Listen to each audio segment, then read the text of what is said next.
on this edition of the Self-Publishing Show. I'm a bit crazy writing, like I say, publishing a book, my first one when I was 9 months pregnant, but if I didn't love it, I wouldn't do it. And I think the same goes for lots of authors. It's just such a nice profession to be in. Publishing is changing.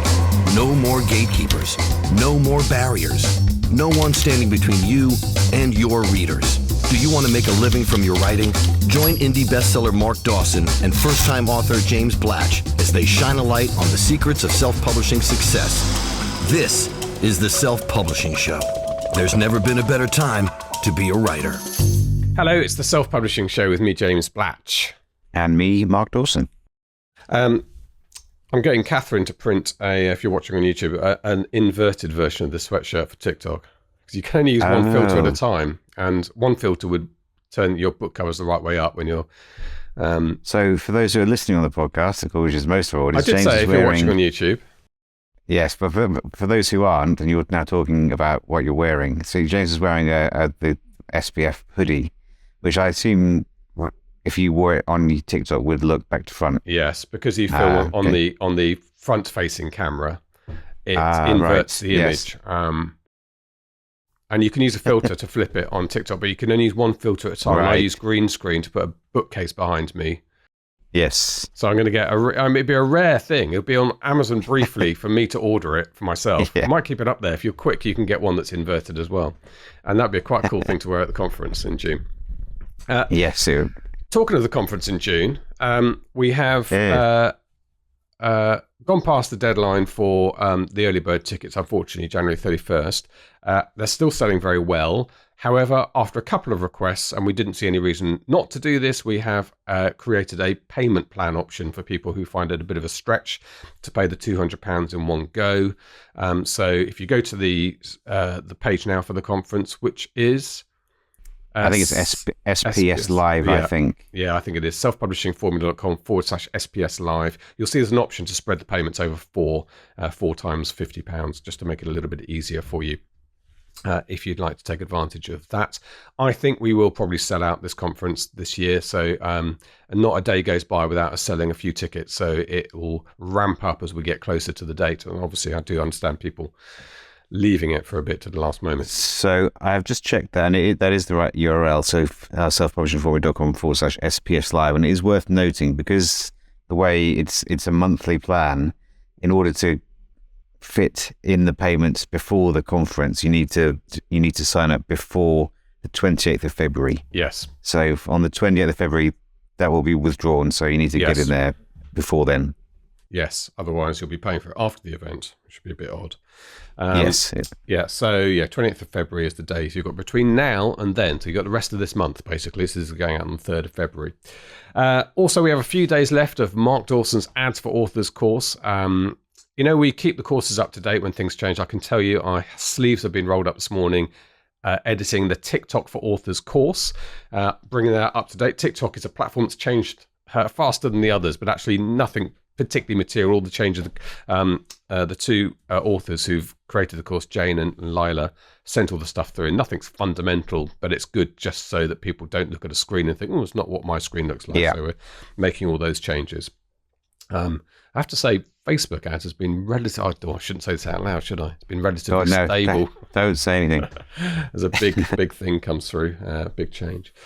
So Ads for Authors is this course where you get TikTok for Authors, but Facebook Ads for Authors, Amazon Ads for Authors, BookBub, and many, many more. You will get that if you go to selfpublishingformula.com/ads for authors.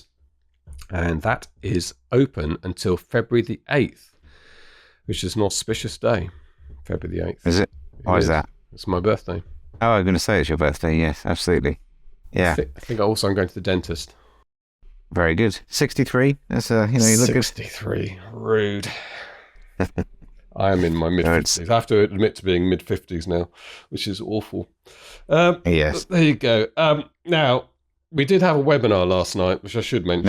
No, we didn't. We didn't. I think it's the only time this has happened. As we record this, so it's the 27th of February, so the 27th of January even. So the 26th of January was our TikTok webinar, and it didn't go well. Did it, James? Technically failed. Editorially, it was very sound. We were all there, but we just could not get the software to work. It just froze up on all of us. So we had to abandon it, which was a great shame because we had 700 people on the line at the time. They were all still joining as well. We could easily have got to 1,000, our limit, which is really annoying. But there you go. It's happened, and we'll work in the background to make sure that we don't have a repeat of that. That probably means changing our webinar provider. However, that does mean that we are going to try and get this out in a replay format. So we'll record it offline. It's a very, very good webinar. But I've just had an idea. You've had an idea. I have, yeah. Let's discuss that off podcast, Jez. I have an idea that we might be able to do this. So I think anyway, as this goes out in the future, this may be moot. But I think I have an idea. I was going to say, keep an eye on your emails because it'll still be around as a replay to watch. And if you register for it, you'll be told anyway. Anyway, so that's that. Okay, right. We have a blog post for you. Top 5 publishing misconceptions. You'll get that at selfpublishingformula.com. This blog posts are always excellent value. And we've got some really good stuff coming up. We've got a podcast giveaway today. We haven't done that for a while. We actually have a little PDF to take away, some notes on how you can get started with public relations. Now, public relations is a strange subject to deal with as authors. It evokes images of people in offices in Soho or somewhere in London or New York charging you $5,000 a month to get you the odd TV interview.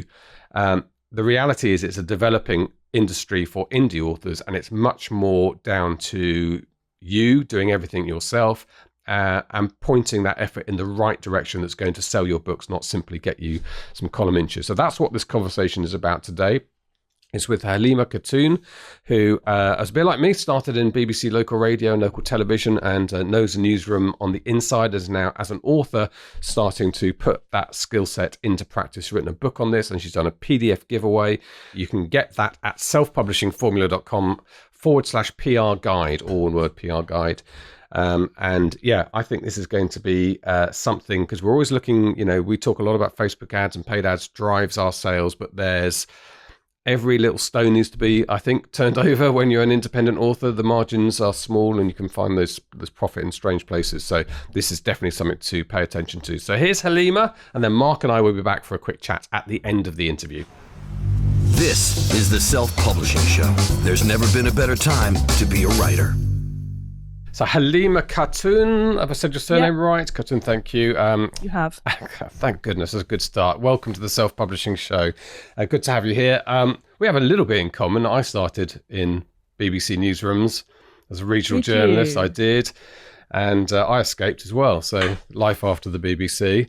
You've done side. Yeah, you've done the same. And we used to call it the dark side PR. That's where you are now. But we're going to talk PR as much as anything else today. So why don't you give us a little bit of your background, Halima? Okay, well, you've introduced me a little bit, obviously. So I always wanted to write.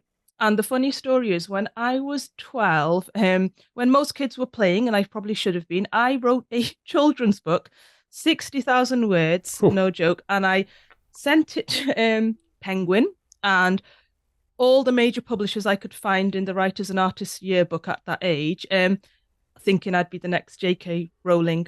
They all politely declined, and I'm fine, no bitterness, it's fine.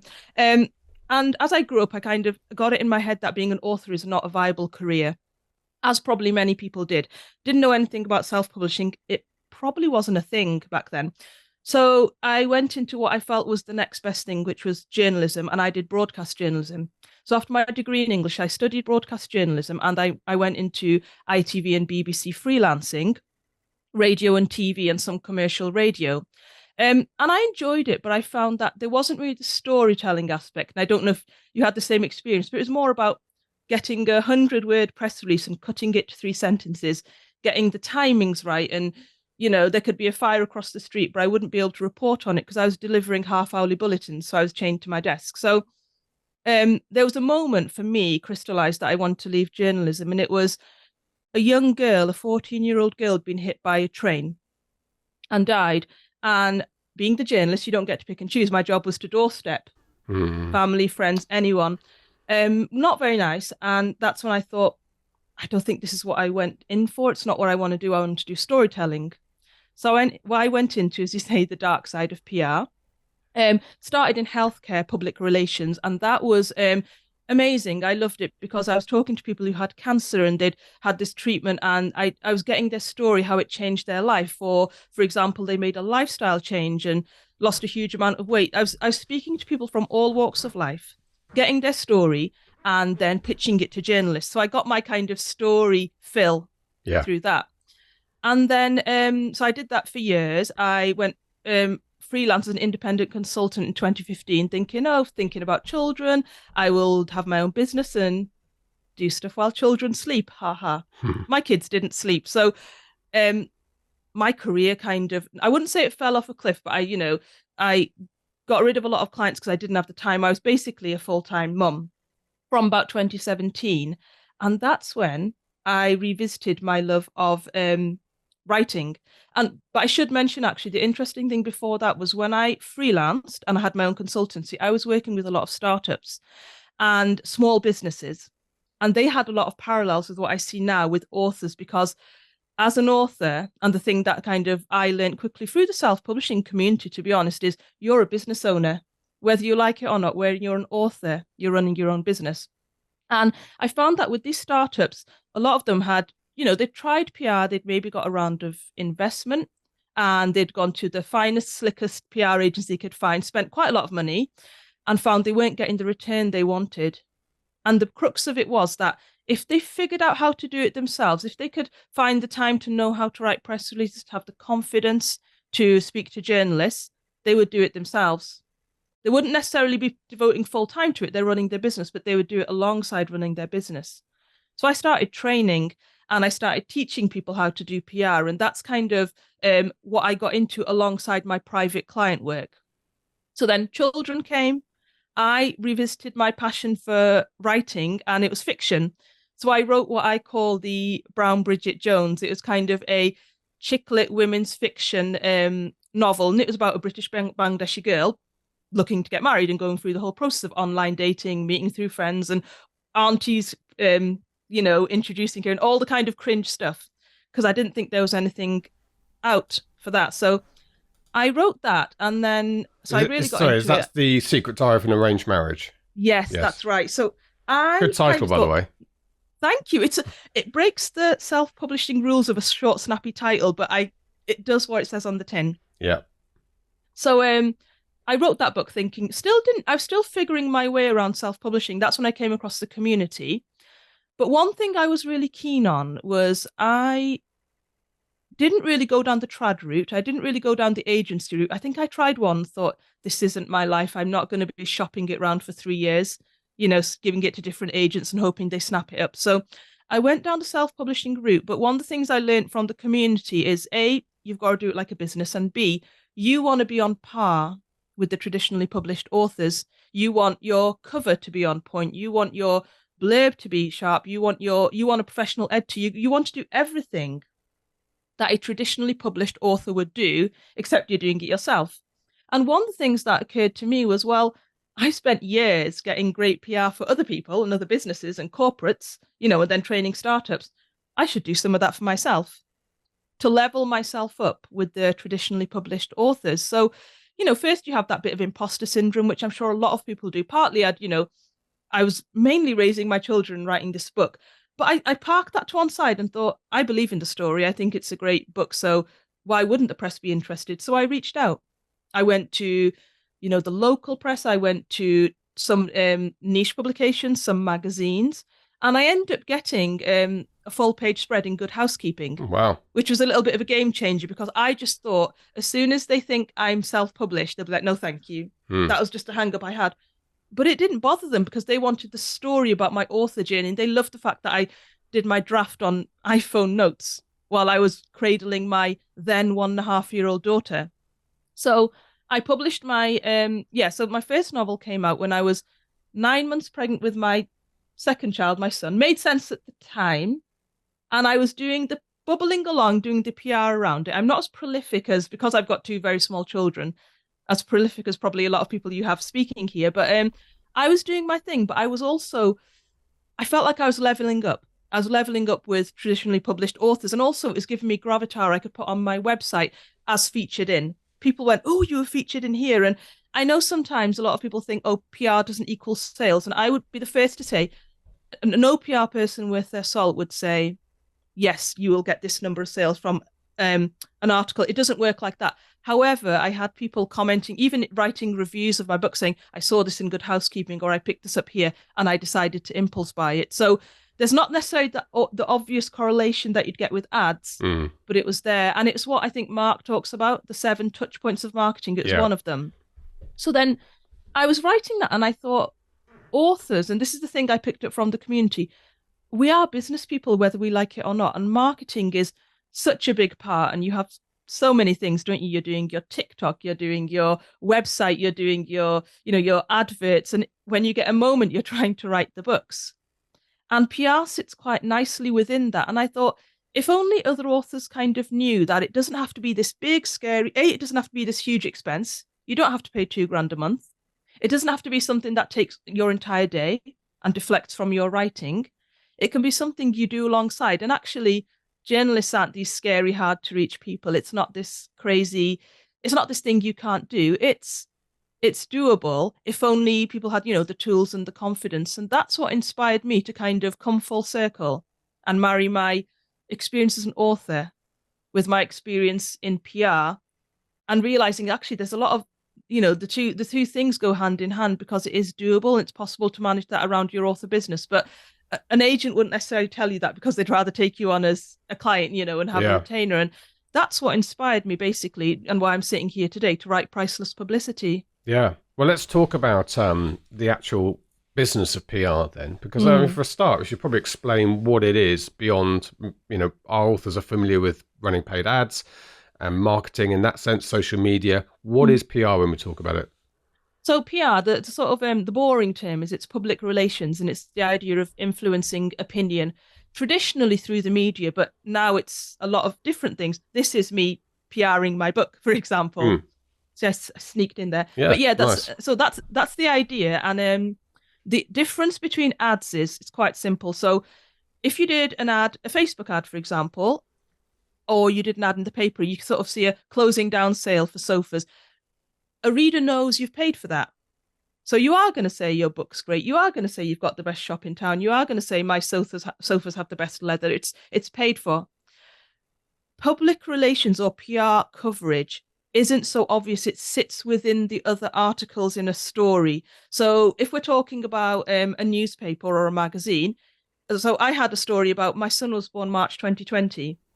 So he's a pandemic baby. So my story was I gave birth in the midst of a pandemic. And within that, I got to mention my story and get publicity for my book. Now, nobody's going to go, oh, she's got in there because of, you don't read it that cynically. You're not going to say, oh, she's got in there because of that book, or she's paid for that. It's sort of, if that makes sense, it sits quite naturally and organically. Looks more organic. Well, that's interesting. The hook about you giving birth during the pandemic. So when you put together a press release or your note, having those little hooks is important, do you think? Because I think I can think back to my early days in radio when I worked on the production side. When you skimmed through a press release, you're envisaging the interview in the afternoon show. And if it's just, I've written a book, okay. But if you add little things like, oh, by the way, I did this heavily pregnant and then giving birth, that's the sort of thing I can envisage this interview now. A backstory is great. And I know that's tricky for some people, because some people might write under a pen name. So, but it's finding that angle. What's the thing? So, and the thing to remember, James, and I think people should not dismiss is, even if you have a book out, yes, I've got a book out, but that's a new product. Therefore, that's a new story.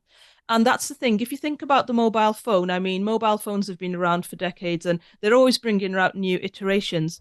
But that doesn't stop Apple or the other big guns bringing out a new phone and getting media coverage off the back of it. So that can be a new story in itself. But you're absolutely right that, and what the book talks about is finding those little hooks, finding those angles. What's the point of difference? Another thing could be and it sounds really simple, but you're doing well in your author business, you're full time. You've hired a PA. You might think, so what? That's business development. That's growth. It might be growth by one, but then you doubled your business growth. So actually, it's not the obvious, you might think it's run of the mill for you, but it's very interesting. Another hook might be that you'd won an award. And I know awards can seem kind of arbitrary in the author world and they vary, but I got great publicity off the back of it. And it added those touchstones of credibility, of kind of, oh, she's done well. And that's ultimately what it is. You want your books to stand out there. So it's definitely finding the hooks. It's finding the point of difference. You might have an unusual story. You might have a Game of Thrones that's based in Norwich, I don't know, or some kind of quite unusual element. But my belief is that as authors, we're storytellers, but I also believe we have stories about our stories, and it's finding them and unpicking them. And it's the human element that always people are interested in, journalists are always interested in. That's what tells the story. And as you say, some people might be uncomfortable. Authors traditionally are sort of uncomfortable about, well, it's not about me, but actually it is about you. And that's the bit that if you listen to an interview, an author on 5 Live in the afternoon, they're going to be talking about them and their background much more than they are the book. Absolutely. So you have to be comfortable with that. Well, there's different mediums. So I would say I was on the BBC Radio talking about The Secret Diary of an Arranged Marriage, and there was a whole programme talking about the myths around it and the nuances and is it outdated, etc. Because of the pitch I'd sent them, I had to be very comfortable because I was talking, they asked me about how I met my husband and and even though it's not based on me, it's based on certain elements and things. So you have to be comfortable. However, there is a place if you're not comfortable about that, and that is the other element. So, for example, like I say, a story in itself, the fact that you've published a book is a news story that the local media might be interested in. They might want to know whereabouts you're from, but they don't need to know that, you breastfed while you were writing the draft. They don't need that element. The other side of it is if you're a non-fiction author, or even if you're fiction for that matter, the business development side of things where you've grown your business, you've done really well. And that's a story. So, for example, the business media, they don't care about your backstory, as cold as that sounds. They want to know how the business has grown, where you're heading. And you might think, but why would I want to get in a business publication? I'm a fiction author. However, I'd say these things, they add up. They are on your website. It looks amazing. On your social media, it adds social proof. So it depends on the actual, it depends on the publication. And you might be, military RAF, for example, there'll be niche publications that don't necessarily need to know about James's life story, but they'll want to know about the nuances within the book. So I would say if you're comfortable with human interest and you're comfortable with talking about your story, of course it gives you lots of little avenues, but it's not to say you can't get PR if you're not comfortable. And another example I should mention, aside from writing books and doing PR, I have a lifestyle blog, and a lot of things I talk about is, it started off makeup and beauty and very frivolous. And then 2017, I started talking a lot about being a mum and parenting and the best stroller to buy, that kind of thing. Now, obviously, when I went to the media, they'd say, oh, can we have a picture of you with your children? And I have this rule where, because they're not old enough, I don't like to put pictures of them in the media. They're not old enough to decide if that's what they want. So yes, certain publications said, oh, we do really need you and the kids. But a lot of publications, for example, Mother and Baby, where I talked about having a child during the pandemic, they were fine with a workaround. They were fine with a picture of me holding my baby, but you can't see their face, or they were fine with a picture of just me. So there is other options. But yeah, definitely, if you can talk about the human interest, the sort of the commercial things you're talking about, like the BBC Radio, would love to hear about that. Yeah. So how do we put together a press release? What does that look and feel like, and who do we send it to? Yeah. So obviously it's all in the book, but there is the simple thing is a press release, I would say, is no longer than an A4 sheet of paper. And it's the important thing is the hook that you talk about, put that straight up front. And clients have done this a lot in the past where they sent me the press release to look at, and we call it burying the lead. So it's kind of like you tell your life story, you talk, you talk War and Peace and build it up, and then the main thing is at the bottom. And I think the thing to remember is the journalist will, if they just want to cut the story to fit. So what they will do is they will look at the story and go, right, I need a paragraph from this. They'll cut from the bottom up. So you need your main story. And another thing is the beauty of being an author is we're all writers. So we should be fairly good at this. And we're writing copy for our ads and we're doing our blurbs. It's keeping it tight and concise. So where in our story we might be very descriptive and it's very emotive, you're not doing that. You're being quite factual. You're being to the point. So it's, for example, for me, it was you know, mum of two, Halima Khatun, wrote her story on her iPhone notes, and it won a international award, that sort of thing. And that's the kind of story. You get your main information, your name, your age, quite up front. You get your story, your book title quite up front in the first or second paragraph, because you would cry if you put it at the bottom, and they cut from the bottom up. And it is really just about being tight and concise. So it's the kind of, the who, the what, the when, the why. But what I would say to authors is, it's very difficult to explain how to write a press release up front, because there is a little bit of an art to it. There's a little bit of a formula. But what I would say is, for an author listening to this that hasn't had to go and feels nervous, probably I would say a pitch first. And a pitch would be basically your couple of sentences. So you're kind of hi to the journalist's name, and they're quite easy to find. You quite simply, and this is the thing journalists won't tell you. We often talk about, subscribing to this very expensive directory, but Google is your friend. That's the truth. So look at the publication you want to be in. The first thing is, do they cover stories like yours? Yeah. Have they featured a backstory like yours? Have they featured a book? Because the number of times clients have said, I want to be in the Financial Times, and I'll say, okay, have you seen businesses like yours? And scarily, they maybe haven't read it, or they haven't. So that's the first thing. Have you seen stories like yours? Where does it fit before you do anything else? And then what I'd say is, because a press release, there's a bit of it's not that necessarily there's an art to it, but like I say, there's a formula. But I would find the contact us details, which every publication, even if it's a newspaper, even if it's a magazine, is online now, or they have an online version. Find the relevant contact. My advice would be, don't go for the editor or chief editor, because they're often so busy that they have an overview of all the stories. Find the reporters. So if it's the local media, it'll be the reporter with covering your catchment area. If it's a national publication, it'd just be one of the reporters. There might be a lifestyle reporter or lifestyle editor. And again, it depends on what kind of books you're covering, what kind of niche or what kind of story you're thinking.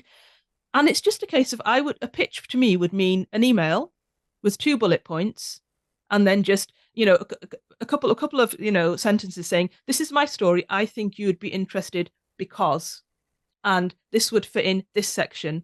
So another example is, I wrote a piece that featured in the Metro. I pitched to them saying, I've noticed you do a piece on first person. So there's various different first person stories.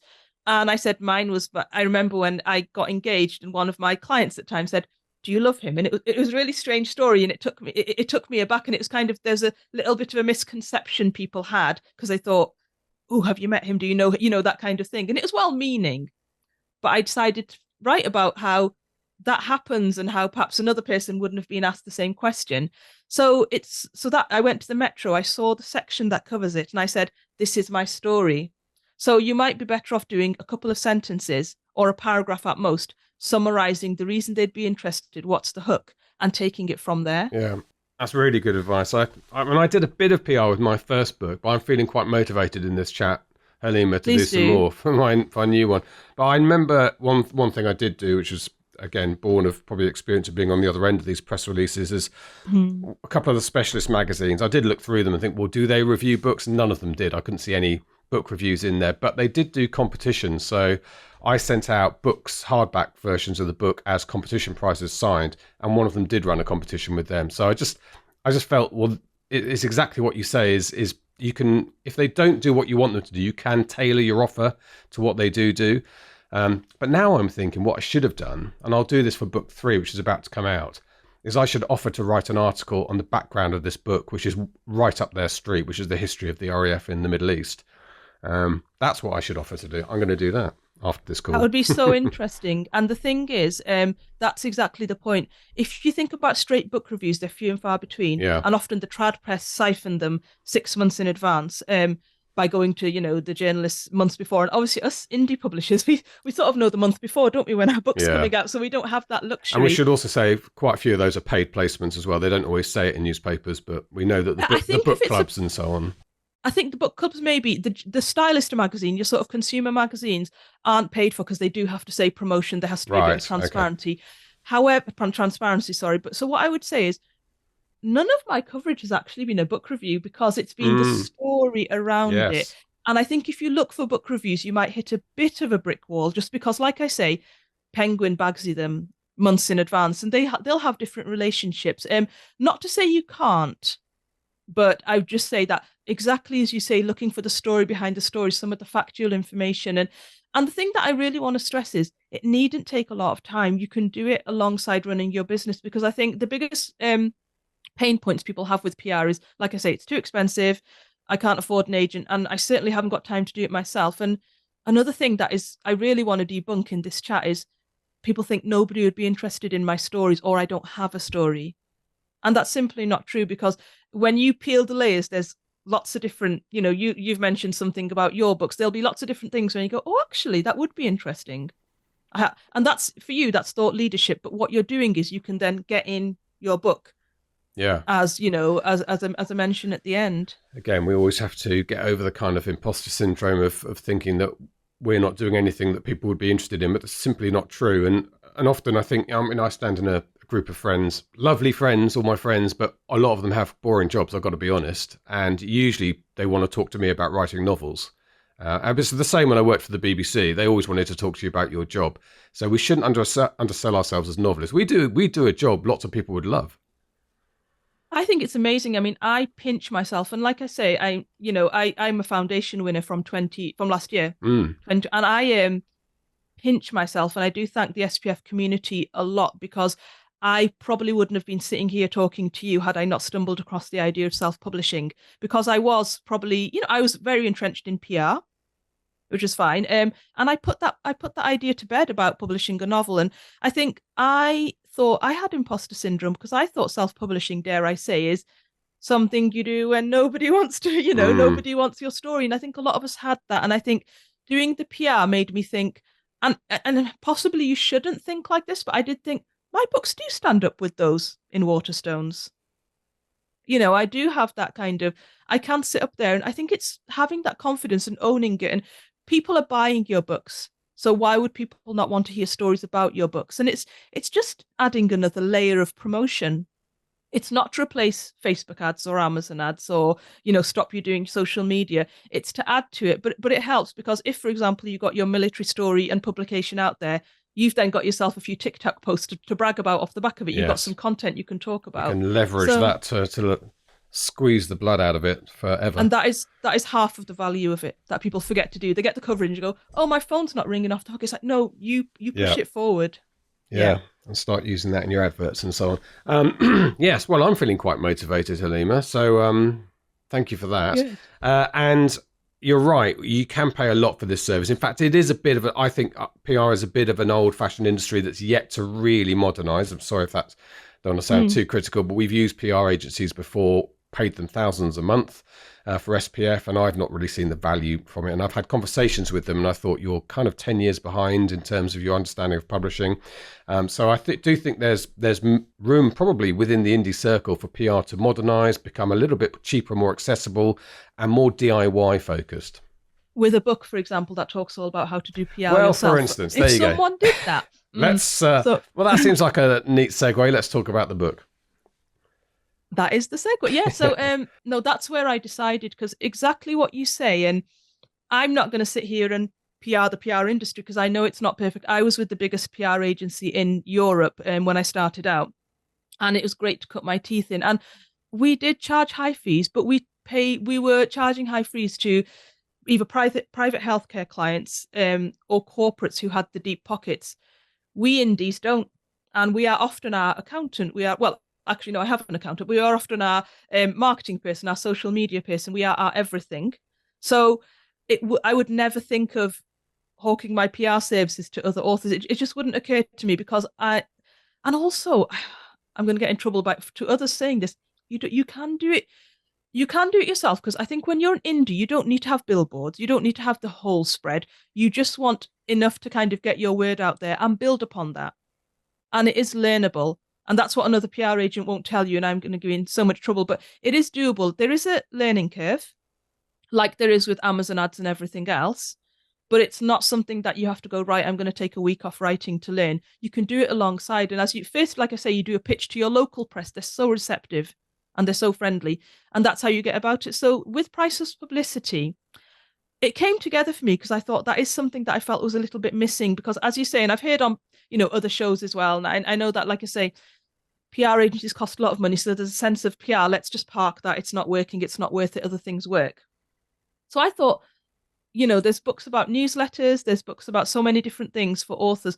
And I should mention my book isn't just for authors, it's for business owners, because as an author, you're a business owner. But because I'm very in this author space now, every section has an example for authors. Because my belief is, and again, this is something PR agents won't say, is if you know the basics and fundamentals of PR and how to write a press release, how to pitch to a journalist, how to address a journalist, you can PR any kind of business. And that I felt was even more compelling for authors, because quite often not all of us are in the luxury of being full-time. We might have another business, we might have another side hustle, we might be doing something else.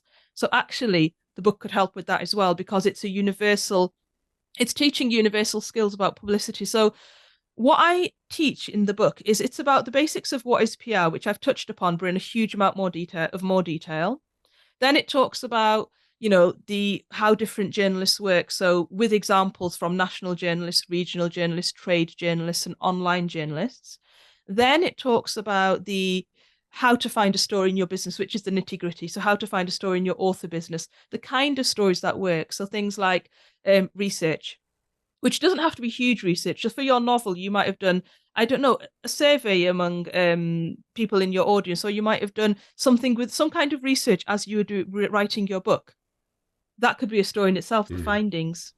Thought leadership, which is a great thing for non-fiction authors, but actually a great thing for fiction authors, because my stuff around The Secret Diary of Arranged Marriage, which is kind of debunking this, mainstream viewpoint in the media, which can kind of shift the narrative a little bit. Challenging the misconceptions was kind of thought leadership in a way, as well as human interest, so that they kind of overlap. And then, of course, human interest, and it's a story behind the story and awards. And so I talk about all the different examples of stories that work. And then I have a lot of practical exercises, because it's all great me writing war and peace about stories, but it's not going to work unless it's relatable to you. So there's questions about whether something's a news story or a non-story, which is something I used to challenge my PR training, my PR students with. So kind of I'd go through it and say, okay, is this I'd give them a headline and say, is it a news story or is it a non-story? Then I talk about how to find a story in your business. So the key questions to ask yourself, which I've got a free guide, which I'll share with you to share to your listeners. And then I talk about, okay, now you've got a story, how do you go about it? So there's a whole section on pitching, there's a whole section on case studies, and there's a whole section on dissecting a press release with example press releases and a press release template, because we're all busy. So a press release template where you can kind of add in your sections. And the idea is that you'd have the confidence then, that's kind of like your PR agent in your pocket, really. It's a manual that you can go back to and refer to and keep using throughout your author business as you get more books out. What's the title and what author name have you used on the book? It's Priceless Publicity. My author name is H. Khatun, just to separate it from my fiction. Yeah. Yes, I noticed that because I couldn't find it looking at it under Halima, but H. Khatun, yes. Of course, that makes sense. Okay. All right, let's look that up. And you've got a little giveaway for us, I think, as well. I've got a little PDF for you, which is basically a sort of a 9-pager, and it's or maybe more, and it's how to find a story in your business, just to get readers started, just to get listeners started. So hopefully it will inspire listeners to just make that first step. Yeah. And show that it's doable. Okay, that's brilliant. Well, let's give that away at the following URL, selfpublishingformula.com/PR guide. That sort of basically explains it, but as long as people remember that, selfpublishingformula.com/PR guide. I'll get that all set up in the background. John will do his thing there. I'm looking at the book now. Priceless Publicity, H. Khatun, and available at all good bookshops. Well, Amazon. And other bookshops as well. And other bookshops as well. Yeah. It's wide there. Brilliant. Well, look, we love catching up with our foundation awardees. It's always a thrill to see that you are doing well and thriving. And I can see you've built on the origins of the secrets of, what was it again? The secrets of an arranged marriage? The Secret Diary of an Arranged Marriage. Brilliant. Spawned a series. It was only meant to be one book, and then look what happened. There you go. And then the Bengali Bridezilla. Yeah. Perfect. Okay. All right. And people can check you out. So good. So what's next for you, Halima? Are you going to focus more on the non-fiction, the PR stuff, or are you going to carry on with the fiction? Carry on with the fiction. Book 4 is coming out. I'm working on it. My readers are kind of like really pushing me. So I'm still, like I said, I've still got my 2-year-old who's downstairs with my husband and being very quiet, which is good. Yes. I can see you're slightly anxious about that, though. Yeah, I'm. He's good. He's good. I don't hear any tortured screams, so that's always a good sign. He's going to be in on personal point. He's going to be in nursery. Emotional about that in April. I should be more prolific, I hope. So book 4.